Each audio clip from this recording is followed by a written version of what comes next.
Good morning and welcome to another video. Okay, so today we're going to do something a little different, but a lot of the same, right? First things first, I want to say that if you are not subscribed to the channel, go ahead and subscribe right now.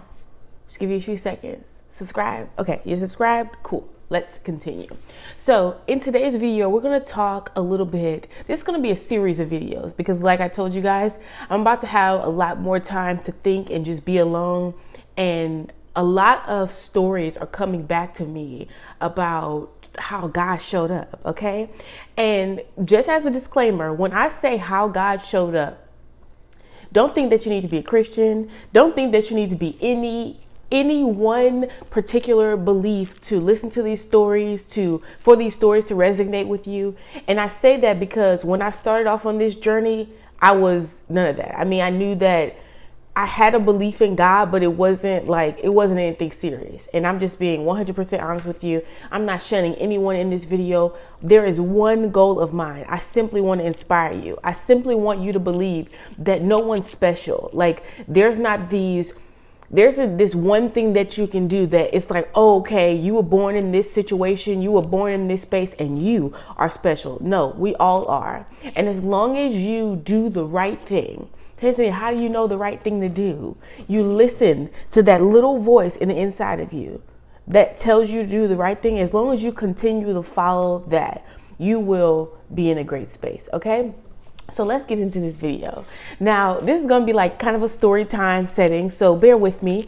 Get your drink or whatever you'd like to participate in this story time. But at the end of it, it is my hope that I have a lesson for you. But right now, the story just came back to me and I want to give you guys the story. I'm going to move to a point in the story. And yes, there's a lot of information in between, but I'm going to get the important stuff, the stuff that pertains to the topic that I want to stick on today. So I'm going to move around in the story, like I said. So at this time in my life, I had moved back to my family's home in Louisiana because I had just had a baby. So this point in time, I was leaning on adoption. If you haven't seen my adoption story video, go and check that out, the video that I did about that. But I was leaning towards adoption and things were just all over the place. I had just finished the CNA course that my family member had paid for me, and I really didn't want to do it. She paid for it. I knew it was just her way of trying to set me up for the future to be able to take care of these two children. But I knew that God had different plans for me. Like I just could feel it that the decision that everyone wanted me to make wasn't the best decision for my life. So I didn't settle in it. So I had got a job. I got a job offer at Amuthia. This would have been my first job. They said they were going to pay me $7.50.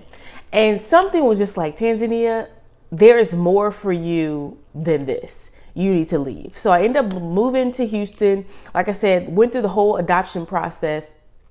And with this adoption agency that I went to, they set you up in an extended stay hotel after you placed your child for adoption for 6 weeks. So you had 6 weeks to get your life together, essentially. Now, some people did other things with those 6 weeks. I wasn't in contact with anyone during this time, so I can't tell you what everyone else did. I know that I knew for a fact I didn't have any family support, and I had to make these 6 weeks count. So what I did was I started looking for jobs, and I'm like, okay, this was my first job. So I started looking for jobs.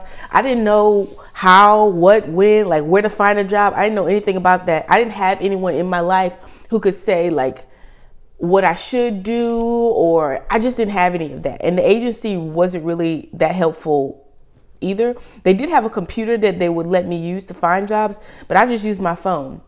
And at this time, Craigslist was popping, and I used to sell stuff on Craigslist, like finding roommates and stuff on Craigslist. So I was like, let me check out Craigslist to see if there's some jobs. And there was this whole little listing on Craigslist for jobs, and it said job fair, Courtyard Marriott downtown.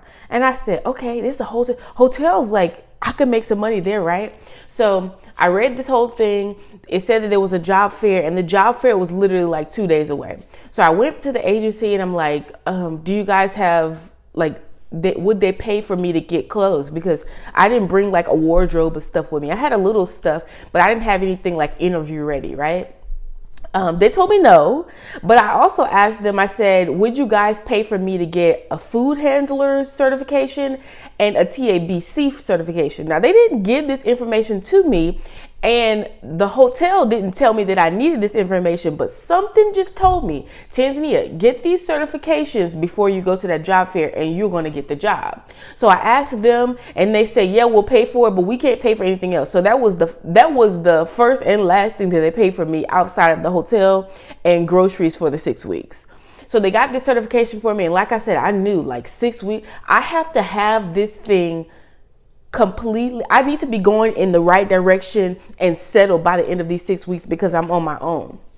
Legally, they had some obligation to me within the 6 weeks, but I knew I had to make it work. And I knew I couldn't just sit around crying and just waiting for someone to do something for me. I had to move. The Lord told me I needed to do this thing myself. And yeah, at this point in time, I was so distraught that I actually started praying. Like I actually was like, okay, I don't know much about how this thing goes, but I'm just going to try it out. So at that point in time, I really did know I was talking to God. So long story short, I ended up going to the interview. I had the TAB certification. I only had 2 days to take both of them and pass them.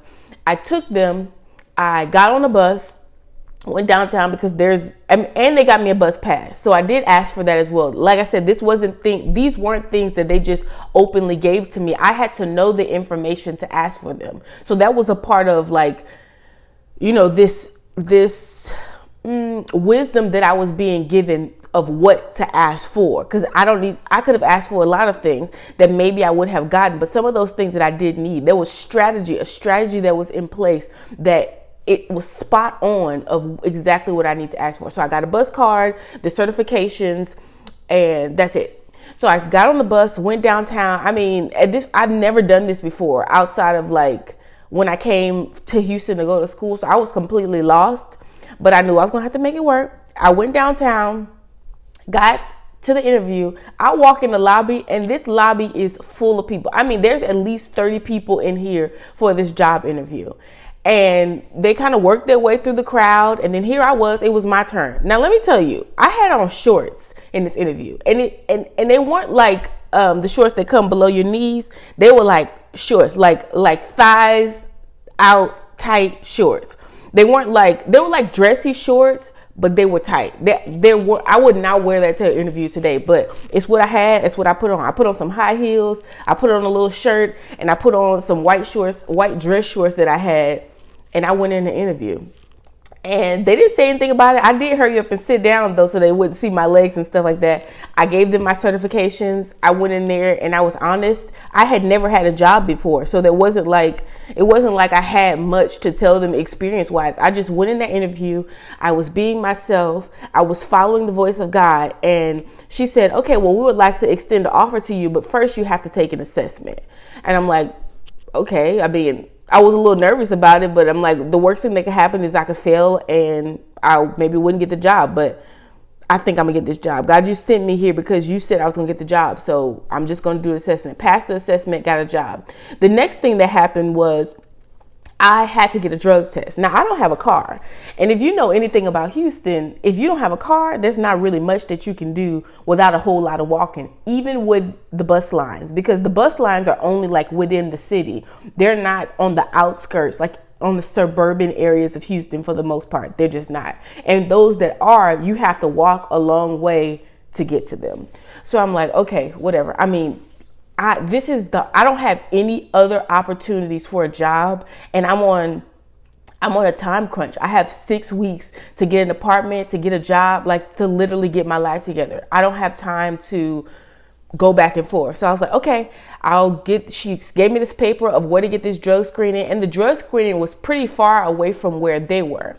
And it was on this place called Old Katy Road. Now, this drug screening site was actually along a freeway. So I had to walk on the frontage road to get to this drug screening site. And I didn't have many clothes, so I was like walking in baby doll shoes. I don't know if you know baby doll, like flats, like we call them baby doll shoes, flats. I had some flats on. The walk was so long. I literally had to walk like 2 miles to the bus stop. The walk was so long to get to this drug screening place that by the time I got there, I had blisters on my feet. My feet were bleeding. That's how bad it was. And then once I got there and I took the drug test, the lady wouldn't let me leave because it's Houston and it was the summertime. She wouldn't let me leave because my urine was so hot that she was like, no, you need to sit here. We're going to give you some water so that your body temperature could come down, because I was dangerously overheated. But I knew that it was not the time to make excuses. It wasn't the time to say, oh no, I can't walk, I don't have the right shoes. It wasn't the time for any of that. It was the time to go. And a lot of people, you know, you want to people want to sit down and they want to manifest things, and they just want, God said, we're not even just talking about the people who just want to manifest stuff. We're talking about the people that, God said that was mine, and just kind of sit in their home with their arms folded, just rocking back and forth, crying about things that, sometimes you have to get up. I said this before, the woman with the issue of blood, sometimes you have to get up and you actually have to go out and get it. It's faith, it's believing that once I get there, it's mine. But there's also a process of actually moving your feet and getting there to get that which is yours. And like I said, back then, I didn't know how well the principles work. There's principles in the kingdom of God, okay? That no matter what, nothing will cancel out these principles. It don't matter how well somebody like you. It don't matter how much they don't like you, okay? They don't have nothing to do with the principles. There are principles, and faith, believing and moving on that which you believe in, moving on that which God has spoken to you about, moving on that which you know is yours, honey, it's unmatched.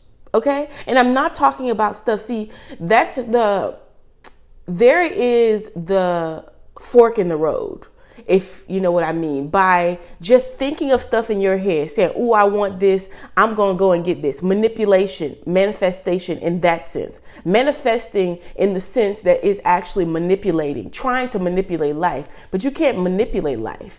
Like, that's the downfall with witchcraft. There's no way that you can manipulate life. You can think that you're in control as long as you want to, but at the end of the day, you're going to know the control that really exists, right? So basically, it's the illusion that you're in control.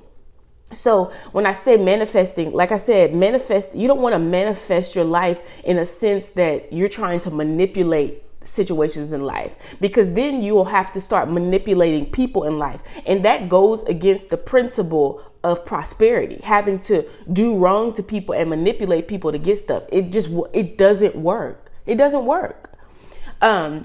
Anyway, so when you have an insight about the things that you should ask for, and you manifest those things which you have asked God for, because there's stuff that's already yours. Like from the moment that you were born until the day that you die, there's stuff throughout your life that already is assigned to you. Nobody else can get it. Nobody else is going to be able to make the business that you want to make. Nobody else is going to be able to get the job that's yours. Nobody's going to be able to get the husband that's yours. Nothing that is for you is going to be taken away by someone else unless you simply say, I don't want it. I want to do this. I don't want it. Or you're like, you know what? I don't want to follow those rules. I want to make my own thing. You try to manifest things in your own life, and you're not asking God, what things should I ask for? Because every time you ask God for something that's yours, it's like a foolproof way to get the things that you desire. When you transform, when you say, God, like, what do you want from me?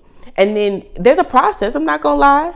Because sometimes you want things, but you don't need them, and they're just not for you. There's a process that you have to go through in life where you're like, you know what? Whatever. Okay, so what's your desires for me? And you're like, you know what? Dang, that was better than what I thought of. Oh, okay, I'll take that. And then you start going after those things, you get them. There's no mistaking there. I knew when I was in massage school, I knew that I was going to pass. I knew that as hard as school was, as many not so good marks that I got, I knew that when it was time for me to get my license, because I listened to the voice of God, I knew that when it was time for me to get my license, that I would have no problem. I finished that test, that NBLEX, in under 30 minutes. I was that sure. I went, and it wasn't because I spent all day studying. I showed you guys exactly what I did for studying. I wasn't naive to the fact that I did need to work at this, but I knew after I did my part, which was work, and I went in there to take that test, and I spent my, my last little coinage, what I had to put together to get all this license stuff paid for. I knew that once I went in there, it was mine. And I want you to get to a place well, you're not worried about what other people have, because you worrying about what other people have isn't going to get you what's yours. Isn't going to get you what you need, and isn't going to get you what's yours. What it's going to have you doing is manipulating outcomes and situations to get something that someone else has, and you don't even know that what was assigned to you was better. And when I say better, I don't mean in comparison to what the other person have. When I say better, I mean it was the best for you. It suited everything that you are and everything that you will become. Okay, so this was just another story time. I have a lot of these scenarios. Like I said, like I'm just picking up the camera in my life. Okay, but I've been on this journey since I was 17. The journey of, okay, I don't know why you want me to do that, but I guess I know for a fact that this voice that's telling me to do that ain't me. It's actually going against the thing that I want to do. I'll listen. I'll go. All right. So I hope you guys enjoyed this video.